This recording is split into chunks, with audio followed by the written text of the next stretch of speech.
అప్పుల బాధలు వెంటాడుతున్నాయా? అయితే 6 JVR వారి జాతిరత్నాలు ధరించండి. హాయ్ హలో నమస్తే వెల్కమ్ టు మనం టీవీ. నేను యాంకర్ సిరి. ఇప్పుడు మనం మాట్లాడుకోబోయే ఘటన సభ్య సమాజం సిగ్గుపడేటువంటి ఘటన. ఒక కట్టుకున్న భర్తే భార్యతోని వ్యభిచారం చేయిస్తున్నాడు. ఒకటి కాదు రెండు కాదు 10 ఏళ్లుగా భార్యతో వ్యభిచారం చేస్తున్నాడు ఒక కసాయి భర్త. ఇక్కడ మనం చూడొచ్చు, ఈయనే ఆ కసాయి భర్త. సో మమత రాజేష్ ఇద్దరు కూడా భార్యాభర్తలు. వీళ్ళిద్దరూ కూడా 15 ఏళ్ళుగా కాపురం చేస్తూ ఉన్నారు. వీళ్ళకు 15 ఏళ్ళ క్రితం పెళ్ళయింది. ఒక 14 ఏళ్ళ అలాగే 12 ఏళ్ళ ఇద్దరు పిల్లలు కూడా ఉన్నారు. ఒక పాప బాబు కూడా ఉన్నారు వీళ్ళకి. అయితే వీళ్ళు పెళ్లి చేసుకున్న మొదట్లో ఒక 2 సంవత్సరాలు అంతా సాఫీగానే సాగింది అని చెబుతోంది మమత. వాళ్ళ అత్తమామల సంపాదనతోని అంత బాగానే ఉంది అని చెప్తోంది. దాని తర్వాత వీళ్ళు ఇల్లు కొన్నారు 5 సంవత్సరాలకి. సో ఆ ఇంటి పైన 50 లక్షల లోన్ ఉంది. ఆ లోన్ ఎలాగైనా కట్టాలని ఏ పని చాతగాని ఒక చవట భర్త కట్టుకున్న భార్యతోనే వ్యభిచారం చేయిస్తున్నాడు.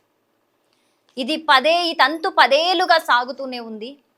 తనని ఎప్పుడూ కూడా పిల్లల్ని చంపేస్తానంటూ బ్లాక్మెయిల్ చేస్తూ ఈ పని అయితే చేస్తున్నాడు. తను ఇష్టంగా అయితే ఈ పని చేయట్లేదు. కానీ ఈ 10 ఏళ్ళుగా ఈ దారుణానికి ఒడిగడుతూ ఈ దారుణం చేస్తూ ఆ అమ్మాయి విసిగిపోయి అనారోగ్యం పాలైపోయి ఇక నా వల్ల కాదు అని చెప్పడంతో ఆ అమ్మాయిని విచక్షణ రహితంగా దాడి చేశాడు. సో ఆ అమ్మాయి నాతో నవ్వదు అని చెప్పేసి పుట్టింటికి వెళ్ళిపోయింది. పుట్టింటికి వెళ్ళిపోతే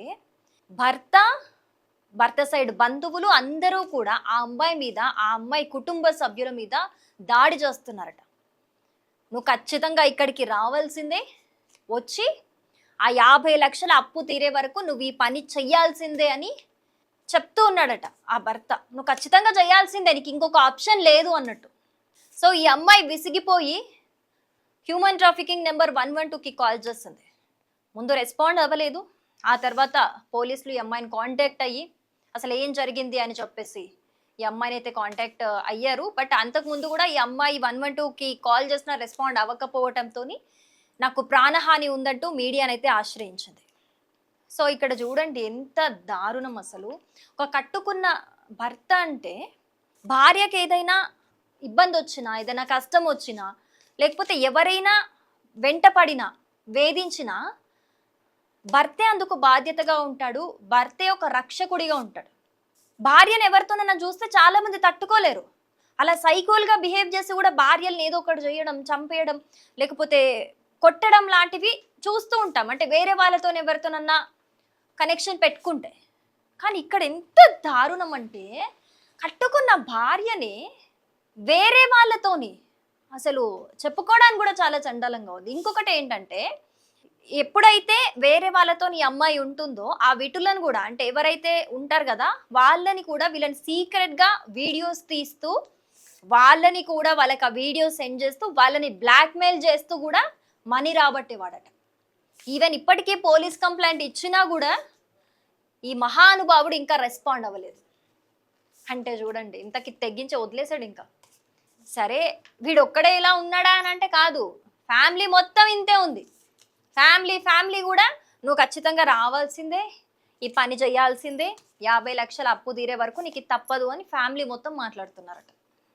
ఇది సరిపోదు, ఇప్పుడు మమతని వేధించడం సరిపోదు అన్నట్టు మమతకి తమ్ముళ్ళు ఉన్నారట. వాళ్ళ తమ్ముళ్ళ భార్యలకు కూడా ఫోన్ చేసి వేధిస్తున్నాడట. వాళ్ళతో కూడా అసభ్యంగా మాట్లాడుతున్నాడట. మీరు కూడా ఈ పని చేయాలి అని చెప్పి వాళ్ళు అసలు బయటికి రావడానికే గజగజ వణుకుతున్నారట. ఎంతటి దారుణం చూడండి అసలు. అంటే వాడికి ఒక ఏమంటారు, ఒక అమ్మాయి అయినా, ఒక స్త్రీ అయినా, మహిళ అంటే గౌరవమే లేదు. ఫస్ట్ వాడికి ఎలాగో సంపాదించడం చాతగాదు, చాతగాని చవట వాడు గాజులేసుకొని కూర్చున్నాడు. వాడికి చాత కాదు కాబట్టి భార్యతోని ఇంతటి దారుణానికి ఎంత టూ మచ్గా ఉంది అసలు. రాను సమాజంలో విలువలు లేకుండా పోతున్నాయి.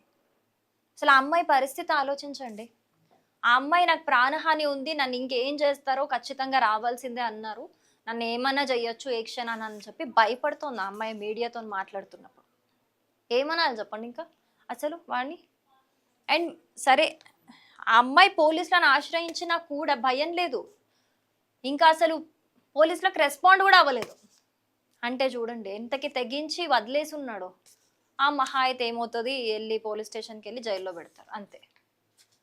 అసలు ఇలాంటి వాళ్ళకి, ఇలాంటి వెధవలకి ఎలాంటి శిక్ష పడాలంటే, అసలు సొంత భార్య అయినా సరే, అంటే భార్య అనగానే తాళి కట్టగానే ఇక భార్య మీద కంప్లీట్ హక్కు నాకు వచ్చేస్తుంది, నేను ఏమైనా చేయొచ్చు, భార్యతోని ఏమైనా చేసుకోవచ్చు, భార్య అంటే ఇంకా నా హక్కు అది అని ఫీల్ అవ్వడమేనా భర్త అంటే?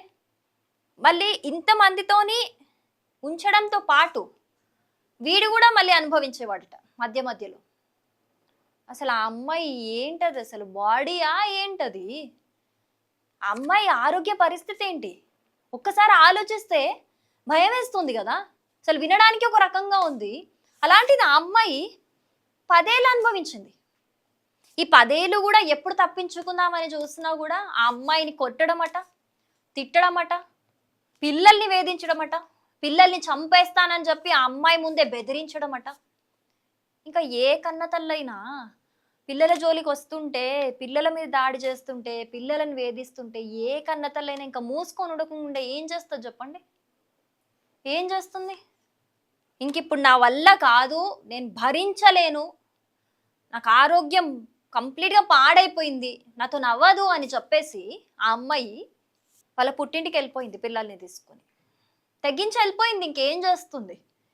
కానీ పుట్టింటి వాళ్ళు సపోర్ట్ ఇచ్చినా పుట్టింటి వాళ్ళను కూడా వేధింపులకు గురి చేస్తున్నారు వీళ్ళ బంధువులు.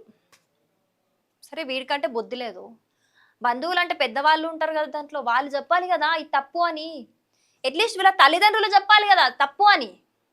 తల్లిదండ్రులకు తెలియదా కోడల్ని ఏ రకంగా ట్రీట్ చేస్తున్నాడు అని చెప్పి? ఇందులో వాళ్ళకి కూడా ఇన్వాల్వ్మెంట్ ఉందట. వాళ్ళు కూడా ఖచ్చితంగా నువ్వు 50 లక్షలు అప్పు తీరే వరకు నువ్వు ఈ పని చేయాల్సిందే అని మాట్లాడుతున్నారు. చూడండి వీడికి ఎలాగో సంపాదించడం రాదు, సంపాదించాడు చవటీడు రాదు వీడికి, ఇంకా కంప్లీట్ డిపెండ్ అయింది ఈ అమ్మాయి మీదే. పోనీ ఈ అమ్మాయినేమన్నా నువ్వు మంచిగా చదువుకున్నావు అమ్మా, నువ్వు బయటికి వెళ్ళి జాబ్ చెయ్యు, నువ్వే మాకు దిక్కు అని చెప్పి ఒక మోరల్ సపోర్ట్ ఇవ్వు, నా పరిస్థితి ఇది అని మాట్లాడితే ఏ భార్య అయినా సరే ఖచ్చితంగా భర్తను అర్థం చేసుకొని బయటికి వెళ్ళి జాబ్ చేస్తుంది. ఈ రోజుల్లో ఎంతమంది వర్కింగ్ ఉమెన్ లేరు, ఇంట్లో పని చేసుకొచ్చుకొని మళ్ళీ బయటికి వచ్చి వర్క్ చేస్తూ హస్బెండ్స్కి సపోర్ట్ చేస్తున్నారు. 90% ఉమెన్ అంతే ఉన్నారు. సంతోషంగా చేస్తుంది ఏ భార్య అయినా. అప్పుడు తన వల్ల కాకపోయినా, తన లిమిట్ కాకపోయినా అంతకు మించి కష్టపడుతుంది భర్త అట్లా అడిగితే గనక. కానీ వీడెంచుకున్న మార్గం ఏంటి? జాబ్ చేయమని చెప్పకుండా, అంటే డబ్బులు ఒకటేసారి వచ్చేయాలన్నమాట. మనకి ఇప్పుడు ఏదో 30,000, 40,000, 20,000 జీతాలు వస్తే ఎట్లా సరిపోవు కదా మనకి. ఇంటి లోను మనకి ఏమంటారు, సంపాదించడం చేత కాదు కానీ ఉండడానికి మాత్రం మంచి ఇల్లు కావాలి. అలాంటి వీడు ప్రతి ఒక్కల పక్కలో భార్యను పడుకోబెట్టడానికి డిసైడ్ అయిపోయాడు.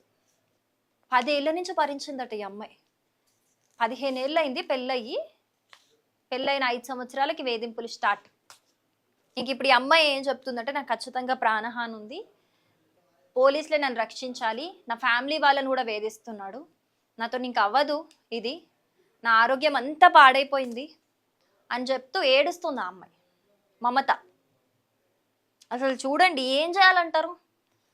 ఇలాంటి ఒక కిరాతకులని, నీచమైన మనుషులని, అసలు ఒక వ్యక్తిత్వానికి అర్థం కూడా తెలియని ఒక మనుషులని ఏం చేయాలంటారు? ఇలాంటి సమాజంలోని ఇలాంటి చీడ పురుగుల వల్లే ఈవెన్ పెళ్ళైన మహిళలు కూడా మనశ్శాంతిగా కావచ్చు, ఒక భద్రత పరంగా కావచ్చు, జాగ్రత్తగా ఉండలేకపోతున్నారు. ఇప్పుడు కట్టుకున్న భర్తే ఇంట్లో అయినా నరకం ఉంది, బయటికి ఎక్కడికో వెళ్ళక్కర్లేదు. సరే ఒక ఆడపిల్ల బయటికి వెళ్ళింది, ఎవరో ఏదో చేశారు అనడానికి కాదు, ఇంట్లోనే ఉన్నాడు ఆ రాక్షసుడు, కిరాతకుడు ఇంట్లోనే ఉన్నాడు. ఇంకెక్కడికి వెళ్తుంది ఆ అమ్మాయి? అసలు ఇలాంటి వాళ్ళని చూసినాక నిజంగా పెళ్లి చేసుకోవాలనిపిస్తుందా ఏ ఆడపిల్లకైనా? ఒక సైడ్ ఏమో అబ్బాయిలని ఆ విధంగా పెళ్లి చేసుకున్నాకైనా చంపేయడం, పెళ్లి కాకముందైనా చంపేయడం. ఈ కేసులో పెళ్లి చేసుకున్నాక భార్యని చిత్రహింసలకి చేసి మానసికంగా చంపేయడం. అంటే ఎటు చూసుకున్నా ఇటు అబ్బాయిలకి అమ్మాయిలకి పెళ్లి చేసుకున్నా కూడా రక్షణ లేదు. అసలు పెళ్లి ఎందుకు చేసుకోమంటారు? సొసైటీలో ఒక భర్త అండగా ఉంటాడు అని చెప్పేసి పెళ్లి చేసుకోమంటారు అమ్మాయిలని. భర్త నుంచే మనకి భద్రత లేకపోతే ఇంకెక్కడికి వెళ్తుంది ఒక ఆడది? అసలు ఏం చేయాలంటారు చెప్పండి? ఇలాంటి ఒక కిరాతకుడిని, నీచమైన వ్యక్తిత్వం గల ఇలాంటి ఒక పశువుని ఏం చేయాలంటారు చెప్పండి? అసలు వీడికి ఎలాంటి శిక్ష పడుతుంది వీడు దొరికితే?